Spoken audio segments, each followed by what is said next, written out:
Well, hello everybody and welcome back to my channel. If you're new here, I'm so glad you stopped by and you picked a perfect day to do it because today I'm going to be making for you a really delicious side dish for fall.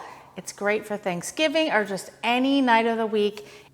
And it is going to be a cheddar and caramelized shallot corn pudding. It's really delicious. Honestly, I can't say it's really delicious yet.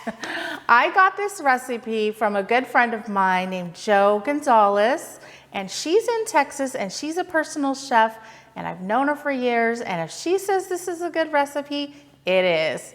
Now I'm also participating in a collaboration put on by Jim over at Jimmy Dick's International Eats. He asked me if I wanted to be part of this Fall Fest 2021. We're supposed to make a fall dish, and I was like, absolutely, that sounds great. So this is what I'm gonna make today. So let's get cooking. We're gonna start by taking a large bowl and cracking 3 large eggs in it.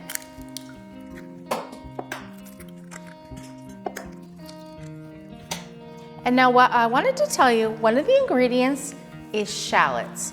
And if you don't know, this is what a shallot looks like. Now, this is what I would call a large shallot. And this is what the size you're gonna need to make this. And you're just gonna peel it and finely dice it, and you're gonna saute it in a pan with about a tablespoon of butter for about 5 to 10 minutes until it gets a nice golden brown shade like this. Now this big shallot, once it's cooked down, is gonna look like this. It's gonna be just about a tablespoon and a half of the caramelized shallots. So I'm just gonna give my eggs a little bit of a whisk. And then we're gonna add in our caramelized shallots. Now next I have 3 tablespoons of melted butter. And you're gonna take 2 cans of creamed corn. Just place those in the bowl. Now it's so weird. I don't like creamed corn just by itself, but when I have it in other dishes, I really like it in something like this. Next, we're gonna take 1 4-ounce can of mild diced green chilies. And I'm just gonna drain any excess liquid.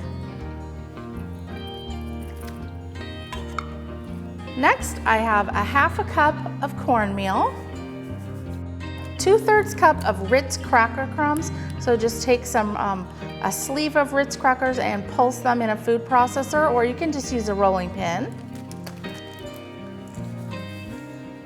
Next, we have some baking soda and baking powder, and don't worry, I'm gonna list all the exact measurements in the description box. You don't remember. Because I can't remember what it was. Okay, then we have a 1/4 teaspoon of cayenne pepper and a 1/2 teaspoon of regular black pepper. Are you sure? I'm sure, that I'm sure of. And now I have some buttermilk. And we're gonna need 1.5 cups of the buttermilk.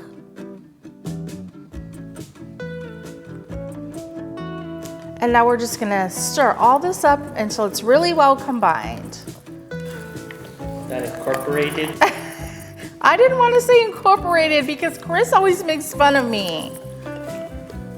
It's a term when I was in chef school, like we used it so often. Everything needs to be incorporated. It sounds so technical. Now it's gonna look like a cornbread batter, but it's gonna have pieces of corn and the chili in there. And that's all there is to mixing this part. And then for the last step, we're gonna add 1.5 cups of shredded sharp cheddar cheese, and I'm adding 1 cup to the batter, and then we're gonna sprinkle the remaining 1/2 cup on top of the casserole. So see, isn't this easy? It's basically, you just dump everything in the bowl, give it a mix.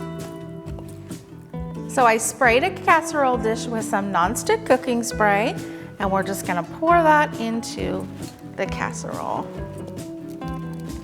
And then we're just gonna take our remaining cheese and pour that over the top.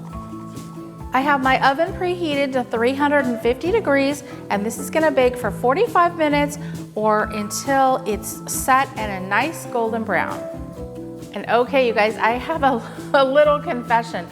I forgot to put in the sugar and the salt when I was mixing the batter.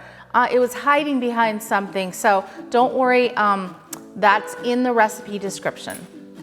So our corn pudding has been baking in the oven. Mine took 40 minutes. It came out nice and set and a light golden brown, so I'm gonna give this a try. Now, my mom used to make something similar with like Jiffy cornbread mix and sour cream and a few other ingredients, but I think this is gonna even be better, so. Now, Sorry, Mom. sorry, Mom. No, but honestly, this is so light. It just like melts in your mouth. Almost like I can see why they call it corn pudding, because it doesn't have like big chunks of corn. It has the creamed corn, so it's very creamy, and you get the taste of the chiles, and I taste the shallots. It's so good, you guys. One more bite. This would be the perfect side dish to go with Thanksgiving or just any meal that you're gonna make with like a roast or chicken. I think it would go with anything, well, except for like pasta. But I hope you guys will really try this. I love it. And I wanna thank Jim over at Jimmy Dick's International Eats for letting me participate in his collaboration, the Fall Fest 2021. And I'm gonna post a link to his channel in my description box. And then if you just click on Fall Fest 2021, that will take you to all the other people that are gonna be in the collaboration. I'm sure there's gonna be some great fall recipes. So like I said, give this a try. I think you'll be loving it. Thanks for watching. If you haven't subscribed yet, just hit that red box down below, and we will see you on the next episode. Bye, everybody. Now, I also think it would be a great idea if you want to make them individual servings. You can place them in these ramekins. And I actually cooked this one in my air fryer. You can get about 9 ramekins in your air fryer. I baked it at 325 for about 20 minutes. And that way, like say at Thanksgiving, you don't have a lot of oven space, you can make them in your air fryer. So that's just one suggestion if you want to do that.